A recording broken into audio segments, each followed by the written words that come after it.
राज्यपाल जी के अभिभाषण में बोलने का मौका दिया। सभापति महोदय जी, मैं आपके माध्यम से जो विकास की गाथा गाने वाली सरकार से कहना चाहता हूं कि आपकी सरकार वो सरकार है जो किसान से किसानी खा गई, युवाओं की जवानी खा गई, खिलाड़ियों की निशानी खा गई, रो रो कर कहता है हमारा प्रदेश, लहलाती धरती की रवानी खा गई। ये वो सरकार है। 10 साल जिन्होंने जो आप विकास के ढोल पीट रहे हो, आपकी सरकार की शिक्षा नीति और रोजगार की बात करूं,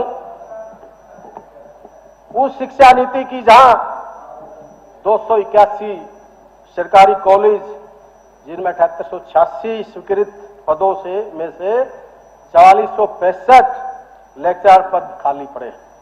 प्राइमरी स्कूल से लेकर जूनियर इंटरमीडिएट तक स्कूलों में हजारों शिक्षक पद खाली पड़े हैं। 97 एडेड कॉलेज जिनमें 39 प्राचार्य पद खाली पड़े हैं। डांडा साहब, किस शिक्षा और रोजगार की नीति की बात करते हो? जेबीटी कोर्स आपकी सरकार ने बंद कर दिया। कॉलेजों में दाखिले घट के 5.5 लाख से अधिक बच्चों ने अपनी पढ़ाई छोड़ दी। 10 साल में बेरोजगारी 3 गुना ज्यादा बढ़ गई।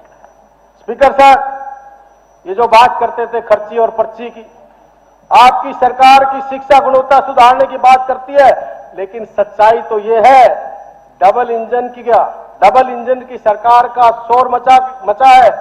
शिक्षा का चक्का जाम, शिक्षा का चक्का जाम। बच्चे छोड़ रहे हैं पढ़ाई, सुनो, बच्चे छोड़ रहे हैं पढ़ाई, मंत्री जी को कर रहे हैं आराम। और भर्ती नहीं, टीचर नहीं, बस जुमलों की बौछार। यही है तुम्हारी ट्रिपल इंजन की सरकार। और बता, ठीक है? और शिक्षा और बेरोजगारी, सरकारी और बेरोजगारी के आंकड़े भयानक है। सच्चाई तो ये है युवाओं की शिक्षा पर ताले लगे, उन्हें नशे और अपराध बड़े दुख का विषय है। आज प्रदेश का युवक नशे और अपराध की तरफ जा रहा है। ये 10 साल जो आपने युवाओं को बेरोजगार किया है, उसका परिणाम आप बात करते हो। ये जो मधुशाला आपने खोली है, आप रुक जाइए। बीच में अच्छी तैयारी करके बोल रहे हैं, कविताएं भी अच्छी हैं। बीच में सरकार के वादे और इरादे दोनों बेदम हैं। सरकार महिलाओं की सुरक्षा सम्मान देने की बात करती थी, पढ़े लिखों को रोजगार देने की बात करती। कुलदीप जी, अगर इधर देख के बोलो, अच्छा, कमेंट्री कम होगी। Okay sir. उधर देख के जुमले और भ्रष्टाचार की बात करते, जुमले और कुलदीप जी हमारे बड़े अच्छे दोस्त हैं, भाई हैं। अब आप ये सोचते हो कि हम उनको क्यों टोका टाकी कर रहे हैं? सीधा फायर इधर करो। आपने कहा इधर करो तो हम लोग चुपचाप सुनेंगे। बहुत अच्छी तैयारी चाहता है, मगर गड़बड़ एक की है। ठीक है, ओ जैसे राहुल गांधी जी भाषण देते ना, सारे कराए तो नहीं करता, मैं नजर में लाके बात करता हूँ, नजर में लाके बात नहीं करता। ठीक है। आप महिलाओं की सुरक्षा की बात करते, सम्मान देने की बात करते, पढ़े लिखे युवाओं को रोजगार देने की बात करते। जुमले और भ्रष्टाचार इनकी पूंजी है और किसान को एमएसपी का अधिकार दे नहीं सकती। 2022 तक किसान की आय दुगनी करने की बात करने वाले स्पीकर सर, आज किसान की आय तो दुगनी नहीं हुई, पर महंगाई और किसान का खर्चा 4 गुना ज्यादा हो गया। ये आपकी सरकार है स्पीकर सर, ये आपकी सरकार किसान नीति की बात करती है। प्रदेश के औसतन किसान 1,82,000 रुपए के कर्ज से आज प्रदेश का किसान दबा हुआ है। किसकी सरकार बोली आपने? स्पीकर सर, आपकी सरकार। सॉरी। तो आज ओलावृष्टि ओलावृष्टि से, स्पीकर साहब, कभी सूखा से। एक मिनट कुलदीप जी, एक एक मिनट बड़ा। जैसे मंत्री जी ने कहा ना डांडा साहब ने कि एक बार ऊंचाई से चढ़ा करके फिर एकदम डाउन मार दिया है।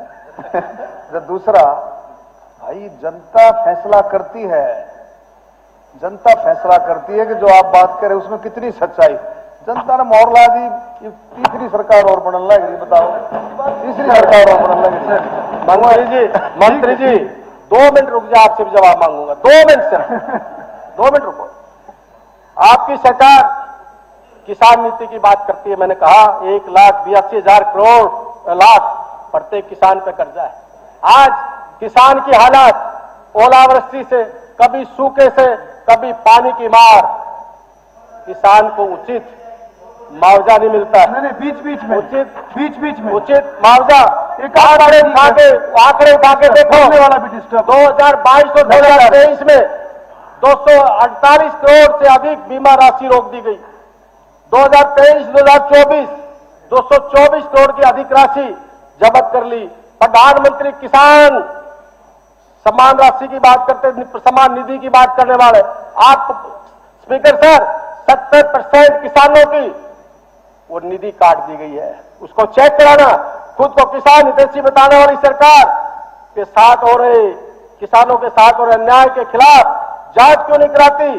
सरकार आर्थिक विकास और गरीबी दूर करने की बात करती है। आज आपके आंकड़े कहते हैं कि 2 करोड़ गरीबी रेखा से नीचे यहां इस प्रदेश के है। टोटल जनसंख्या 2 करोड़ 80 लाख है और 2 करोड़ परिवार आज गरीबी नीचे कम है।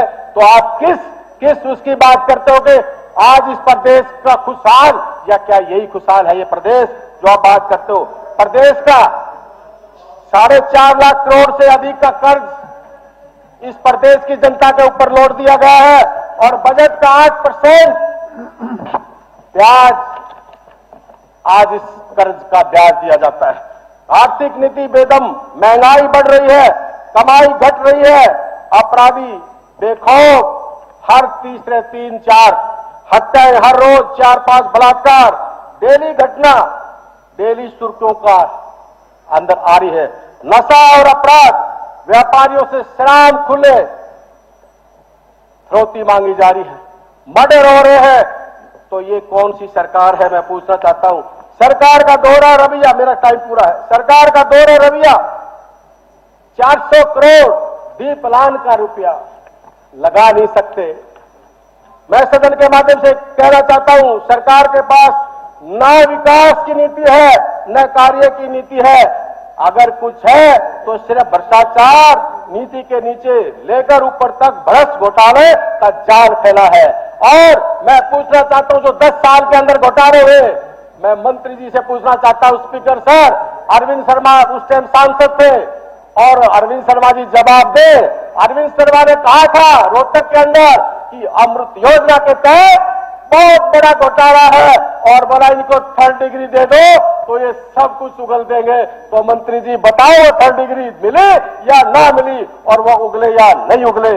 घोटालों की लिस्ट, दादन घोटाला, यमुना खनन घोटाला, शराब घोटाला, मेट्रो रूट में बदलाव घोटाला, अमृत योजना जिसकी अमृत की बात करते थे, सफाई घोटाला। जी बिल्कुल किया मैंने। मुझे पता है आज हुड्डा साहब भी क्या कह रहे थे कि भी मैं कांग्रेस में था और अभी मैंने बेरा ये सारे विपक्ष वाले आखिर में मेरे बारने आकर के रुकते हैं और कहीं इनको जगह मिलती नहीं। मैं स्पीकर सर, मेरे हमारे टीवी पे भी तुम बैठे हो ना, तुम जो विपक्ष में बैठे हो ये सिर्फ घोटालों की वजह से बैठे हो और कोई तुम्हारे अंदर को कभी नहीं। मुझे तो ये बताओ, वो अमृत घोटाला था, उसकी 3 डिग्री का क्या हुआ मुझे वो बता दो। उसके बाद स्पीकर सर रजिस्ट्री घोटाला हुआ, धान खरीद घोटाला, रोडवेज स्कीम घोटाला, पेपर लीक घोटाला, HPSC HCS भर्ती घोटाला और सभी सरकारी विभागों में भ्रष्टाचार चरम। ये सरकार ना तो भ्रष्टाचार को रोकने में कामयाब हुई और ना ही पुराने घोटालों में सम्मिलित भ्रष्टाचारी कार्रवाई करने में नाकामयाब ये सरकार रही है। आपने कहा था मैं सरकार के माध्यम से पूछना चाहता हूं, लाडो स्कीम बहन योजना 2100 रुपए का क्या हुआ? IMT खरखोदा की तर्ज पर 10 आधुनिक औद्योगिक शहर बनाने की बात करने वाली सरकार, उसका क्या हुआ? गरीबों को, स्पीकर सर, गरीबों को 10 लाख के चिराग योजना बीमा के तहत मुफ्त इलाज की बात करते हैं। मैं आज बड़े दुख के साथ कहता हूं, 10 लाख रुपए तक का इलाज की बात करने वाली सरकार, ये बताए हॉस्पिटल में जाते हैं, वो जो गरीब व्यक्ति वो घूमते हैं, कई डॉक्टर है तो दवाई नहीं, दवाई है तो डॉक्टर नहीं। आपके विधायक जी कह रहे थे कि पानीपत के अंदर बिल लग गए, तो ये सरकार सबको सबने पता है कि ये पूरी रूप से भारत सरकार है। आपने कहा था अवर बालिका योजना के तहत कॉलेज में जाने वाली बेटियों को स्कूटर देंगे, दे दी स्कूटर। उसके बाद कर्मचारियों को महंगाई भत्ते के रूप में 2 बार बढ़ोतरी की तर्ज पर बुढ़ापा विधवा पेंशन में बढ़ोतरी करने का वादा सरकार आपकी गवर्नमेंट ने किया था, क्या होगा? SC BC के विद्यार्थियों को देश में किसी भी सरकारी संस्था में पढ़ने का, इंजीनियरिंग करने के लिए वाले विद्यार्थियों को छात्रवृत्ति योजना शुरू करने का वादा था, क्या हुआ? 1 मिनट में मेरी 15 1 मिनट मेरी है। उसके बाद दिल्ली को, झज्जर को दिल्ली से मेट्रो से जोड़ने का काम था, उसका नहीं हुआ।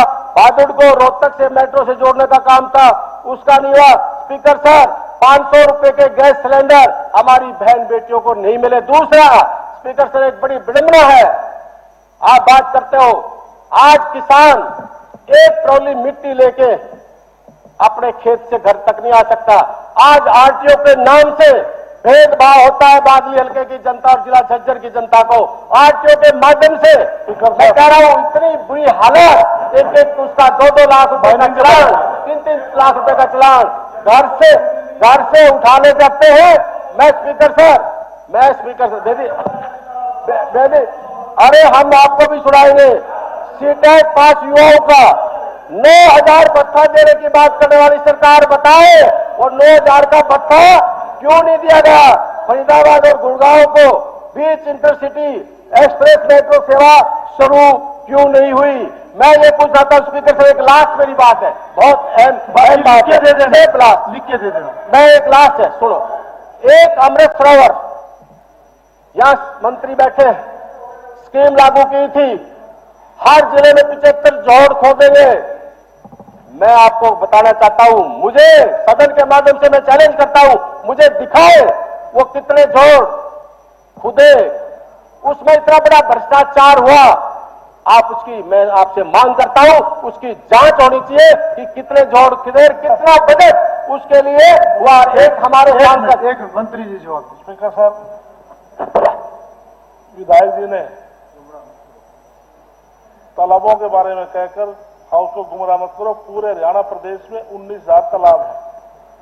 हमने सर्वे करा 6,000 तालाबों का, उसमें 2200 तालाब का हमने काम शुरू किया है, जिनका हम सुधारीकरण करेंगे, उनकी रिटेनिंग वाल करेंगे, उनके गाद निकालेंगे। हमने 2200 तालाबों का काम हमने शुरू किया है। आप जितलोड़ के ऊपर नीलोखेड़ी में जाए, मदनपुर हेड़ी गांव में, आप कितने ऐसे गांव में आपको दिखा दूंगा कि अभी केंद्रीय बहन जी, केंद्रीय मंत्री खुद गांव में आकर के इनकी प्रशंसा करके गए अभी तालाबों के बारे में। 2200 तालाब का हमने शुरू किया है, 19,000 तालाब को हम सबका सुधारीकरण करेंगे। मंत्री जी, ज्यादा सर, आपकी बात को यदि अगर कोई तालाब स्पीकर सर, मंत्री जी से एक रिक्वेस्ट करता हूं, कि हम वाइंड अप कर रहा हूं सर, आधी सेकंड में। मैं मंत्री जी से एक रिक्वेस्ट करता हूं, बड़े अदब से रिक्वेस्ट करता हूं, आप एक बार मुझे एक 10 मिनट का टाइम जिला झज्जर में दे देना, मैं आपको दिखा दूंगा। आओ आप, ठीक है, और आपका समय पूरा। और सर, एक मिनट,